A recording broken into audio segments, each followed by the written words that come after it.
Hi, everyone. Ashley here. I'm just gonna forewarn you that I have two very energetic dogs that are playing around, and so if you hear them in the background, don't mind them. Just excuse them. I'm gonna let them out to play after this. So this week, our discussion is based on our reading. We're reading about the evolution of comprehensive guidance and counseling programs, and we are to talk about one event or person that we feel was very influential in establishing and helping these programs evolve. We're also supposed to talk about present day implications and how we see it playing out in our current school and the programs that we have revolving around guidance. So I chose Frank Parsons. I chose him because after the Vocational Bureau was established, he released a paper, out to the world that used the term vocational guidance. And this term, it was the very first time that this term, according to our text, was ever printed or used or appeared or discussed to the public. And so that alone, I think, is really the starting point of the guidance programs and what that looks like. And so he released it to the world. That's the first thing. And the second thing that I also thought was really powerful and influential is that he wanted to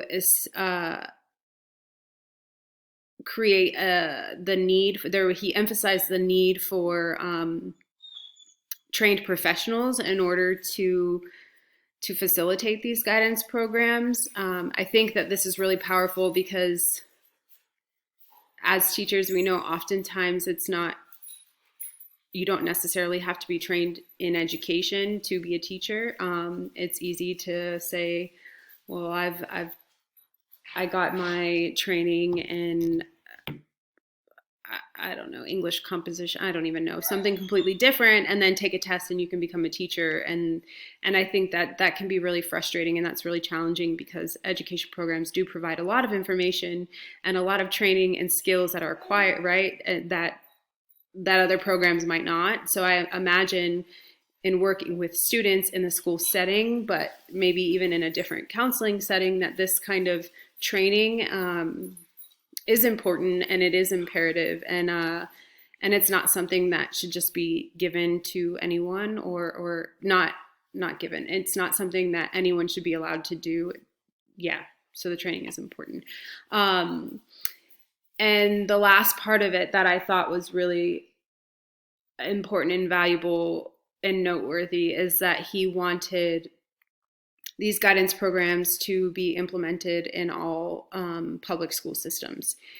And that alone is just like, yes, right, of course, that's necessary. This is where these kids are learning. This is kind of learning. It's where they're exploring. They're learning about themselves, their likes, their dislikes. They're learning things academically to grow. And so why not? It makes complete sense that this is where this kind of system or an organized system would be put into place. And done by professionals in that setting, right? Because as professionals, we know, and teachers, I imagine most of us are, we see a lot of how these kids do succeed, and we do see where their challenges and their strengths are. So we know them so well, right? Almost sometimes like second parents, I would think.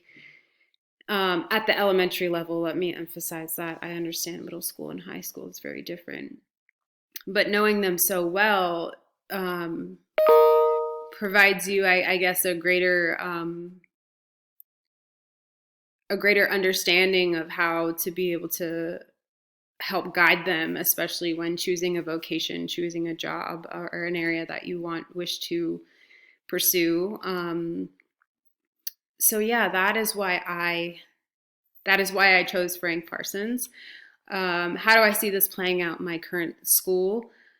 I've seen like career days, career weeks. I've seen teachers, and I think there's like especially in the younger grades, pre-K2 or pre-K and kinder. I think there are certain curriculums that teachers use. I think all curriculums include like a community aspect and who's helping in the community. I can't remember all of it. It's the end of the day on Wednesday.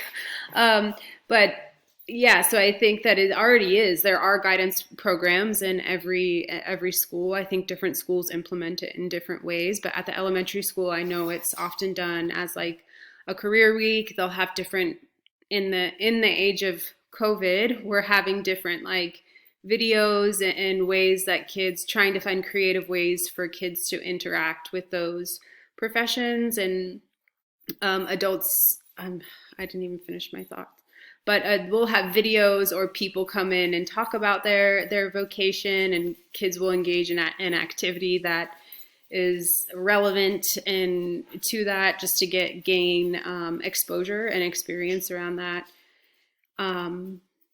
But yeah, I think maybe in fifth grade I do know that in our district, so a different, I work in Austin ISD, and different middle schools offer different kind of vocational programs. So kids have choice in applying to different middle schools based off of vocations or subject areas that they do want to study. But yeah, that's all I have for today. And I hope you all have a wonderful weekend, and I will see you next week. Bye.